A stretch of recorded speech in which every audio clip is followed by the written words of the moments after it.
Hey, learn English together with me. In this video, you are going to learn about descriptive text. Sebelumnya, ada yang tahukah tempat apa ini? Ini adalah Keraton Kaibon, atau dalam bahasa Inggris disebut dengan Kaibon Palace. Ada yang sudah kesini kah? Kemudian, tempat apakah ini? Ini adalah Great Mosque atau Grand Mosque of Banten. Jadi Masjid Raya atau Masjid Agung Banten. Kemudian ini adalah salah satu pantai tercantik di Provinsi Banten, yaitu Pantai Sawarna atau Sawarna Beach. Ya, adakah yang sudah pernah ke Great Mosque dan Sawarna Beach? Kali ini kita akan mempelajari sebuah teks yang dapat kita gunakan untuk mendeskripsikan atau menggambarkan sebuah tempat. Namanya adalah teks deskriptif. Sebetulnya secara umum, teks deskriptif adalah a meaningful text that describes something in detail that if the readers read it, they will recognize it. Jadi, sebetulnya secara umum, teks deskriptif adalah sebuah teks yang digunakan untuk mendeskripsikan sesuatu secara rinci atau spesifik. Yang apabila pembacanya membaca teks tersebut, mereka akan langsung mengenali apa yang sedang dibicarakan. Tujuannya apa sih deskriptif itu? Tujuannya adalah to describe things in detail. Jadi things-nya itu beragam ya, bisa jadi people, kemudian things, places, animals, and others. Di sini ada contohnya ya, ada kamera, bisa kita deskripsikan kamera, sepeda, kucing, kelinci, tempat-tempat yang bersejarah atau destinasi wisata, kemudian tokoh-tokoh, dan lain sebagainya. There are only two generic structures of descriptive text. The first is identification and the second is description. Di bagian identification ini isinya adalah opening statement. Jadi isinya merupakan perkenalan dari yang akan kita gambarkan di dalam teksnya. Apa sih yang akan dideskripsikan di teks ini? Nah, itu merupakan bagian identification. Kemudian yang kedua adalah bagian description atau berisi deskripsi. Deskripsi merupakan gambaran dari hal-hal yang kita deskripsikan. Contohnya, ketika kita mendeskripsikan seekor kelinci, berarti nanti di bagian description itu ada warnanya, coraknya, apakah dia bercorak atau polos kulitnya, sifatnya bagaimana, dia sukanya makan apa, karena ini kan sesuatu yang unik ya, kalau di dalam teks deskriptif itu lebih spesifik. Jadi misalnya nanti kita mendeskripsikan kelinci itu kelincinya siapa, kelinci yang mana. Dan kelinci tersebut mempunyai karakteristik yang berbeda dengan kelinci-kelinci yang lain. Begitu pula dengan benda, misalnya kita ingin mendeskripsikan handphone atau cellphone yang kita miliki.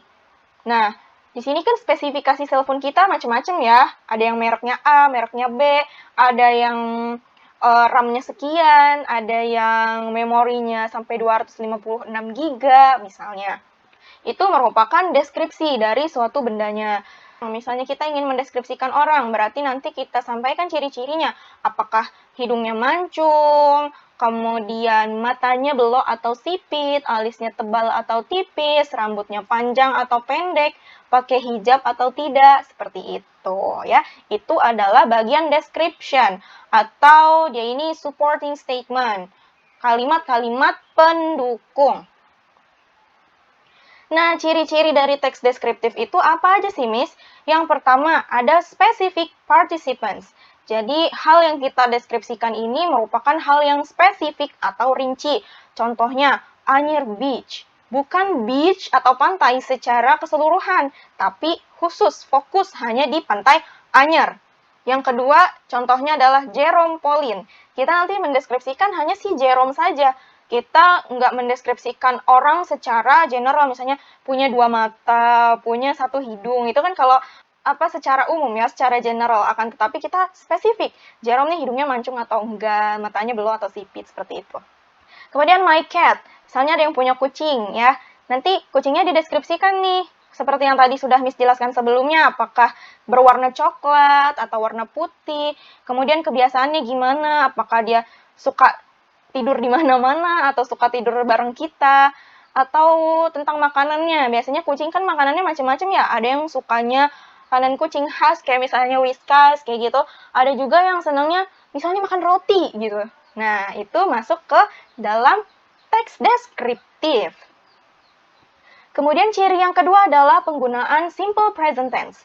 Nah, penggunaan simple present tense ini digunakan untuk mendeskripsikan fakta-fakta tentang hal yang kita deskripsikan. Kalian juga sudah belajar sebelumnya tentang simple present tense. Ada dua jenis simple present tense-nya. Yang pertama ada verbal sentence, yang kedua adalah nominal sentence. Ingat subject verb agreement. Kalau subjeknya singular, verbnya harus singular. Kalau subjeknya plural, verbnya harus plural. Begitu juga dengan nominal sentence. Harus agree antara subjek dengan to be yang digunakan. Karakteristik selanjutnya atau ciri selanjutnya adalah penggunaan adjektif. Kalian juga sudah belajar kemarin urutan dari adjektif yang tepat dalam sebuah kalimat, ya. Penggunaan adjektif ini digunakan untuk mendeskripsikan objek dan juga fakta-fakta tentang hal yang kita deskripsikan. Dan yang perlu kalian ingat, kemarin sudah belajar urutannya ya, akronim dari urutannya. Dalam bahasa Inggris kita sebut dengan OSASCOM, namun dalam bahasa Indonesia akronimnya adalah OPUKUS, Benasa, Batu.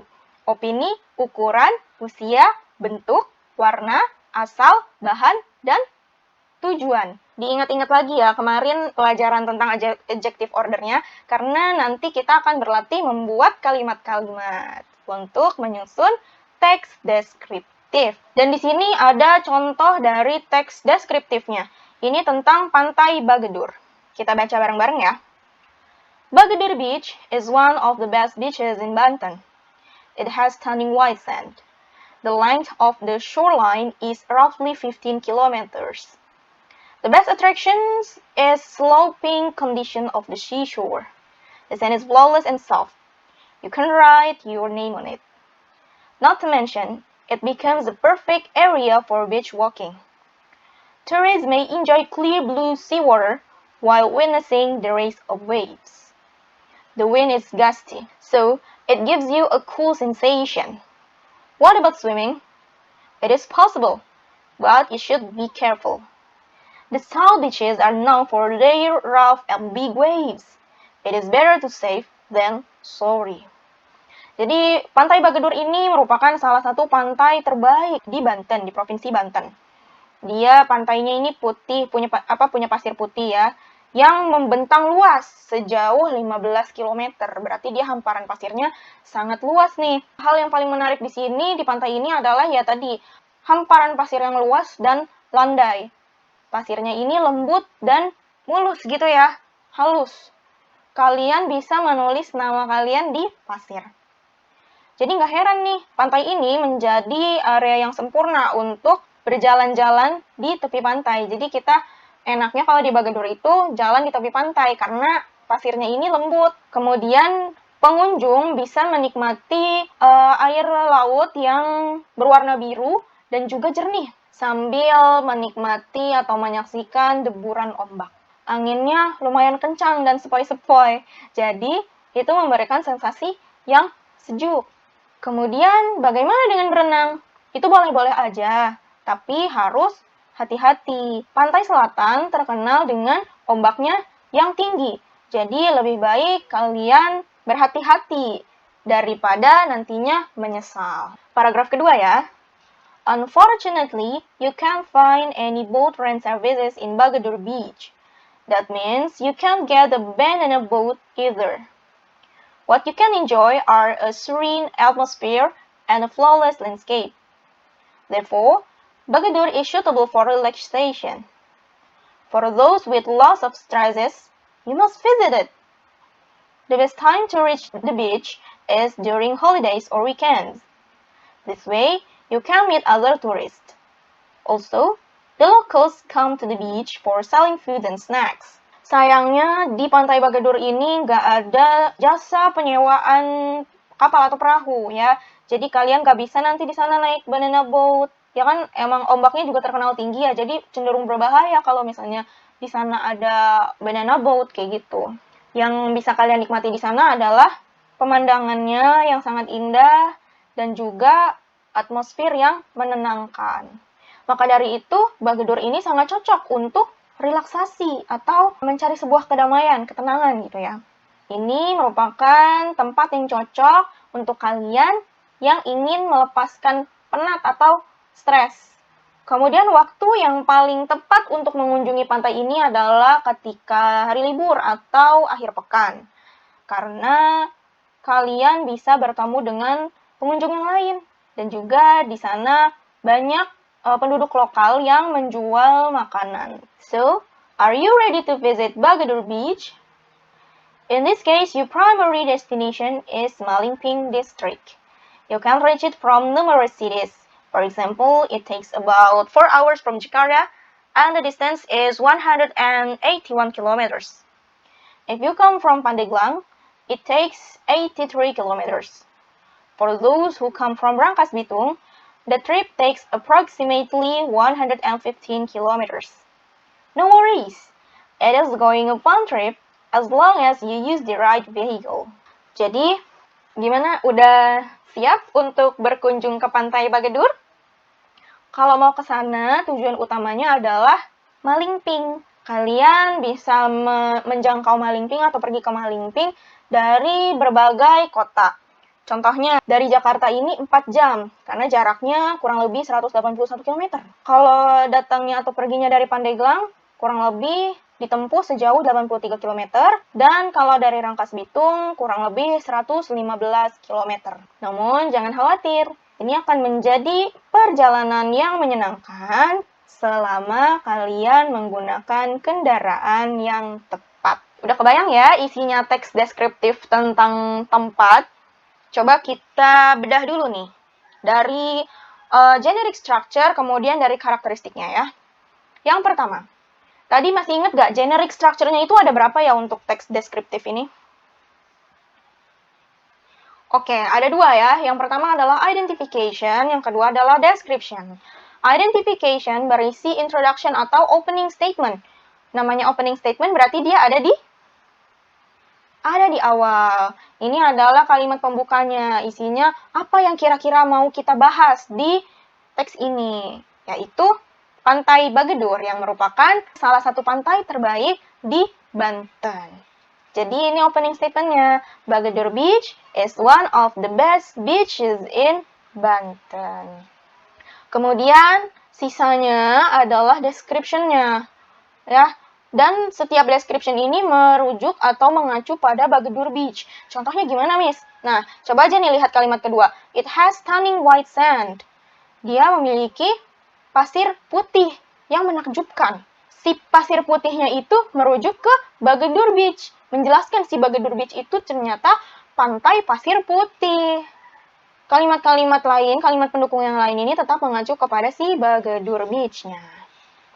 Ya, jadi identification-nya adalah Bagedur Beach is one of the best beaches in Banten. Dan sisanya adalah description. Paham? Sekarang kita move to the characteristics. Cirinya.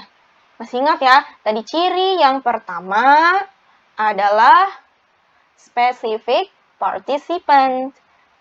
Jadi yang kita deskripsikan ini sesuatu yang spesifik atau rinci. Fokus. Yaitu Pantai Bagedur. Bukan pantai secara keseluruhan. Oke, you get it? And then the second characteristic is the use of simple present tense. Coba kita lihat ciri dari simple present tense adalah penggunaan to be present dan juga penggunaan verb bentuk pertama. Kita lihat di kalimat kedua tadi. It has stunning white sand. Di sana nominal sentence atau verbal sentence? Verbal sentence ya, karena ada verb has. Di sana bukan have, tapi has. Karena mengikuti subjek it yang merupakan singular. Jadi, si verbnya juga harus bentuk singular. Makanya jadinya it has, bukan it have. Contoh lagi, di kalimat selanjutnya. The length of the shoreline is roughly 15 kilometers. Di sini ada is. Berarti dia jenis kalimatnya adalah nominal sentence. Dan dia menggunakan to be present ya. is itu to be present yang mengikuti subjek tunggal, yaitu the length of the shoreline. Gimana, paham? Oke, sekarang ke ciri atau karakteristik yang ketiga, yaitu penggunaan adjective. Coba ada yang bisa temukan mana kalimat yang menggunakan adjective?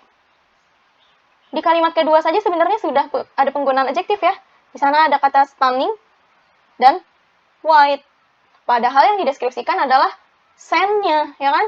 Pasirnya yang mau dideskripsikan. Akan tetapi dia memodify atau mengklarify si sandnya. Si pasirnya itu kayak gimana? Apa pasirnya hitam, atau pasir pink, atau pasir putih. Gitu. Kemudian ada lagi kah? Coba kalian lihat di paragraf ke-1, baris ke-3. Tourists may enjoy clear blue sea water. Padahal yang mau dijelaskan adalah sea water-nya. Tapi ternyata air lautnya juga dideskripsikan. Katanya air lautnya ini warna biru terus jernih. Ya. Dan ini penggunaan adjektifnya disesuaikan dengan urutan yang opukus dan nasabatu tadi. Begitu. Sampai sini sudah paham? Kalau sudah paham, berarti bisa mengerjakan tugas yang Miss share di Google Classroom. That's all for this video. See you and bye-bye.